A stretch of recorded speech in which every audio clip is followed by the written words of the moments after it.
imbogamizi z'umugore umugabo wiwe ahora amukubita cyangwa amutera hejuru. Ni mu gihe uno mugore aturuka mu karere ka Kicukiro, noneho ari gusaba leta y'u Rwanda kuba yamutandukanya n'uno mugabo byemewe n'amategeko. Ni mu gihe amaze kwimuka inshuro zirenga 5 umugabo amukurikirana. Ni ukuvuga ngo impamvu nyamukuru ashaka guhunga uno mugabo ni umusinzi, anywa inzoga nyinshi cyangwa itabi, akaza karara kubita umugore cyangwa akamuhoza ku nkeke.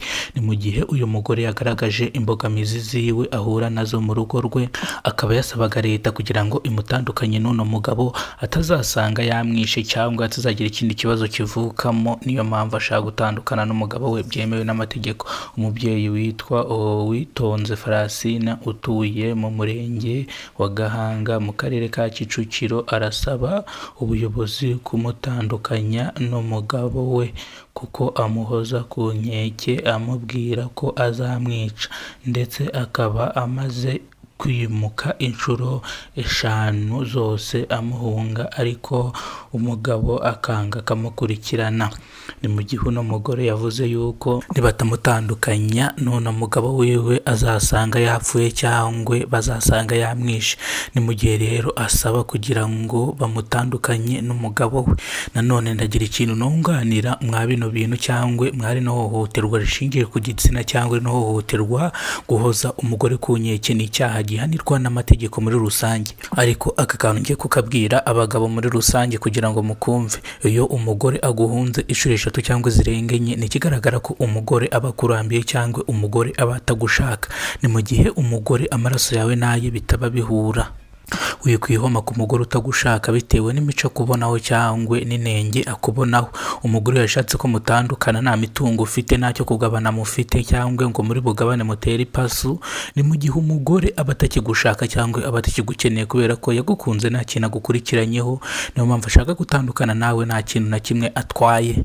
Ni mu gihe izi mbogamizi zikunze kuba, ugasanga umugore n'umugabo baricanye mu buryo butunguranye cyangwa mu buryo butateguwe, nyine kwa kundi ibintu biza ari nk'impanuka, ugasanga umugabo yishe umugore cyangwa umugore yishe umugabo. Umugore rero arasaba ko yatandukana n'uno mugabo byemewe n'amategeko kugira ngo abe yanakwishakira n'undi mugabo.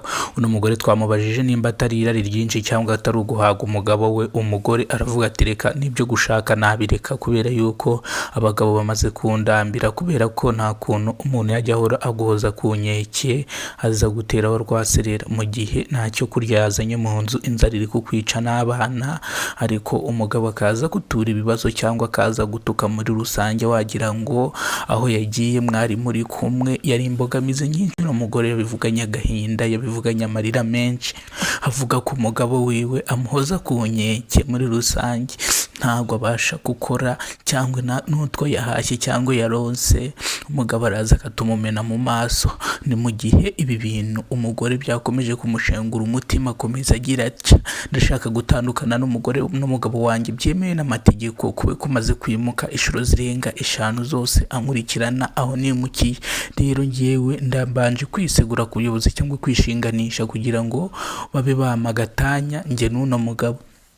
Ni mu gihe umugore yakomeje avugana agahinda n'intimba ndetse kwihohoterwa akorerwa mu rugo rwe.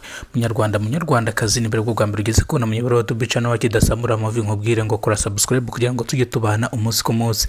YouTube channel ya Kidasamura ni ihuriro ry'ibiganiro bitandukanye, ndakubwiye ngo kora subscribe kugira ngo tujye tubana umunsi ku munsi.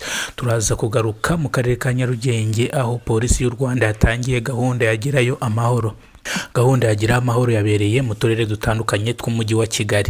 Hari mu gice cya Nyabugogo, hari mu gice cya Remera, hari no mu gice cya Kabuga. Ni mu gihe abamotari bibutswaga kongera kubahiriza inshingano zo mu muhanda kugira ngo birinde impanuka zikunze kuba nyinshi ziganje mu mujyi wa Kigali. Iyi rero yari gahunda ya polisi y'u Rwanda yitwa Gerayo Amahoro. Ubukangurambaga bwatangiye ubwo buri site itandukanye mu mujyi wa Kigali hari harimo afande arimo ahereza amawayiza amabwiriza cyangwa amabwiriza abamotari. Turajya tugaruke mu karere ka Nyamagabe aho umusirikare yasanze umugore wiwe bari kumuca inyuma cyangwa umugore we barimo bamubomora, umusirikare arangije arisohokera, umugore akuwa isoni zimwishe cyangwa ikimwaro arangije ariyahura. Turaza kugaruka mu karere ka Nyamagabe, se byavuzwe gute, byagenze bite? Muribuka ko ejo twabakoreye ino nkuru mu gihe ho muyumve, ariko ndashaka kubereka afande yarakaye afite uburakari bwinshi nyuma yo kumusambanyiriza umugore bikarangira niyahuye. Uyu mugabo wakoze ibintu ari gukurikiranwa kugira ngo atabwe muri yombi. Ni mu gihe uyu mugabo atari butabwe muri yombi kubera ko umugore yujuje imyaka y'ubukure, ntago uwo mugabo yoheje uno mugore kugira ngo babikore. Umuturage yakomeje mu buryo burambuye, umuturanyi bavuga ngo ntago ari ubwa mbere bino bintu umugore abikora, azana abagabo batandukanye. Kurikirana gahunda za Kidasamura Movie, aya makuru tuyarambura mu kanya saa 6:30. Murakoze cyane mukurikirana gahunda za Kidasamura Movie, nkubwira ngo banza ukore subscribe kuno muyoboro kugira ngo tujye tubana umunsi ku munsi. Imana ibaho ubuzima buzira umuze, amafaranga